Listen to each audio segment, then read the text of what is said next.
I need new clothes, a sentence we're all familiar with. The fashion world is fast and constantly changing, and we are trying to keep up. But do my new clothes actually have to be new? Over the past decade, there has been an increasing demand for change in the industry. So how can we reinvent fashion but keep the fun? The answer? Vintage.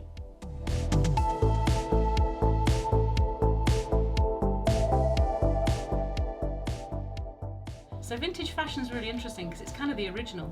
It's actually unique, it's affordable, mostly affordable, isn't it? That's something we strongly believe in, that it should be affordable. Giving clothes a new lease of life. I think there's always, for me anyway, I always quite like to think about who wore it before me. It's all unique and you're not going to find anyone else wearing like the same thing. Within the last couple of years, there's definitely been a rise in vintage fashion and the popularity. I mean, we've always had lots of students come in, but yeah, I think a lot of people are now looking to buy sort of pre-loved things. It's so great that vintage and the kind of desire and the acceleration of the desire for vintage is really slow fashion in a way.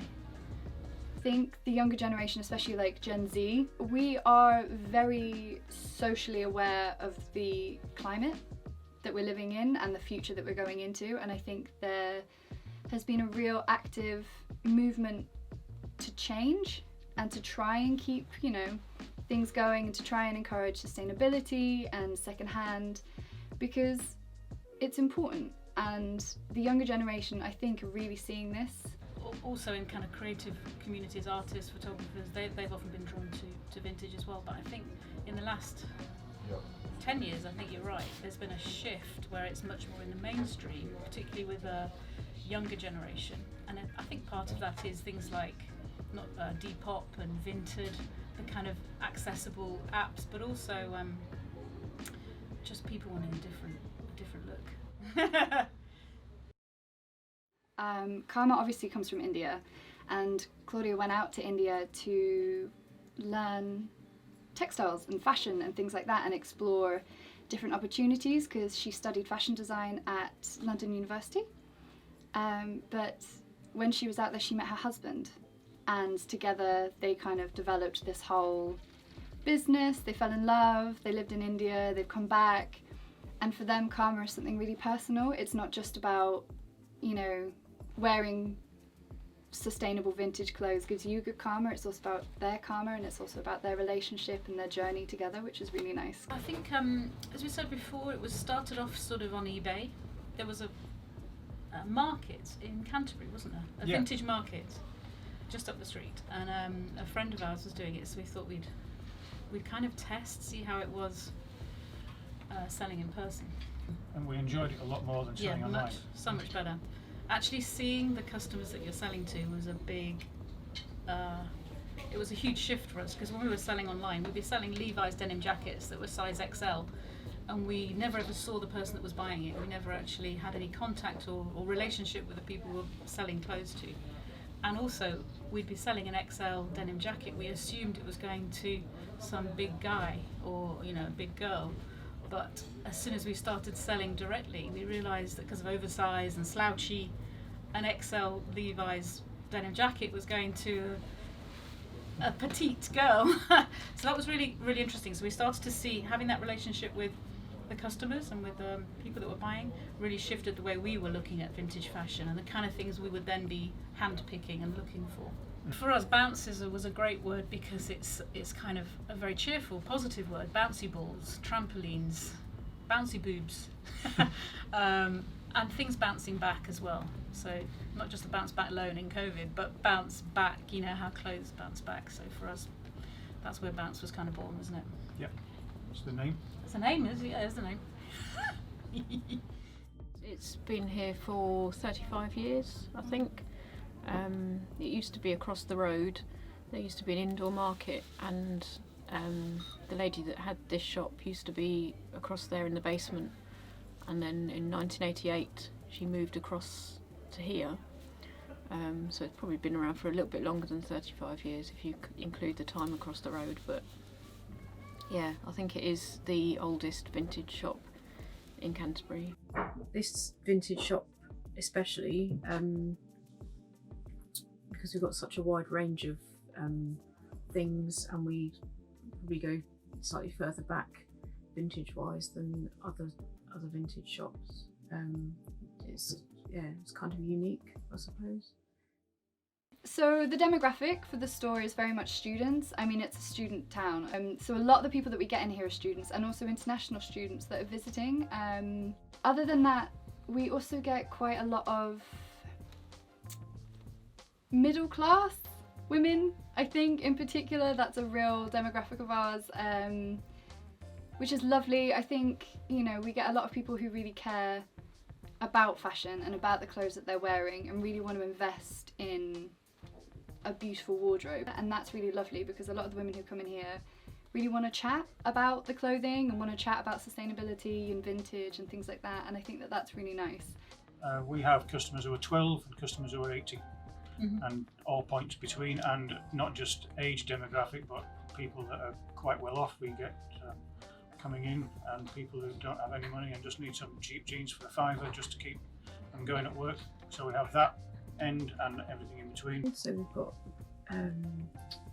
customers that have been coming for most of their life. Sometimes you get people that come in that were here in Canterbury at university, and then they've gone back home, had families, and then they come back and they bring their children, who are also customers. Which is nice. We get from teenage to elderly people. There isn't an atypical customer for this shop. Claudia sources a lot of her stuff from a variety of places. As far as I'm aware, when she was in London, she made a lot of connections. There's a lot of kind of warehouses that store a lot of vintage clothing, and I think she sources a lot of her stuff from there. She goes and she takes days to like hand pick things. She just goes through, filters through, and then basically curates her store from there. But yeah. We've got in Folkestone, we have a warehouse where all of the clothes are washed, and then there's a drying, so there's loads of washing machines, and there's a drying room, and then there's a sewing machine. So there's a whole kind of enterprise going on behind the scenes that people don't see.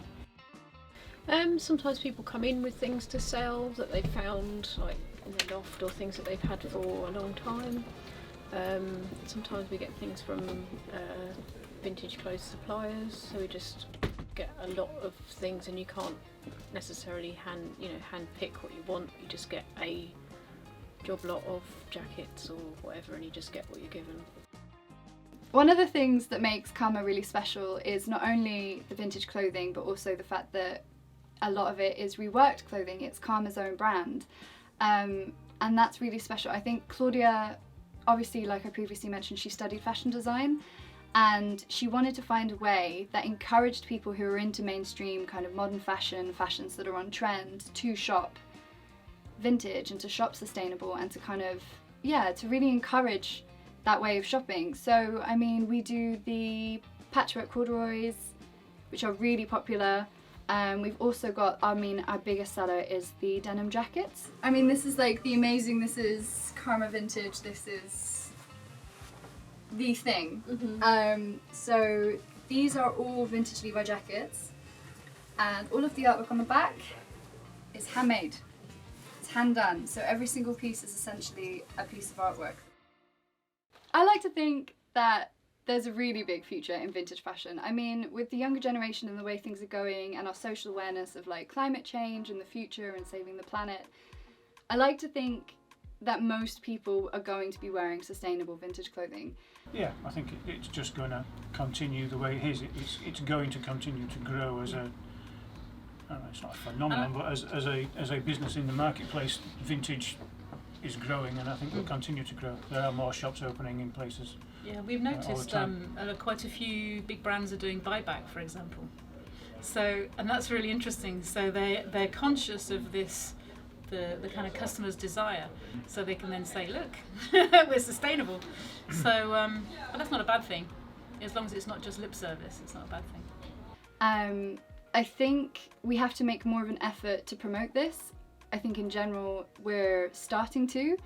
But I mean, if you look at charity shops, they are now branding themselves on social media with vintage clothing. I mean, if I'm on Instagram or if I'm on Facebook, I regularly see charity shops actively promoting their clothing, promoting sustainability, promoting vintage fashion, and I think that is the way forward. I think we just need to see more of a kind of openness about that, and I think it needs to be really actively encouraged, and I think it is, and I think we're getting there.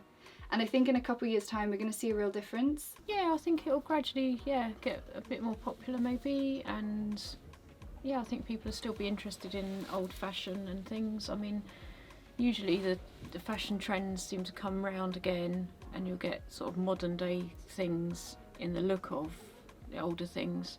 So I think the idea of vintage things and the idea of old styles being made new will always be around. Sorry, that was me. No worries, that's alright.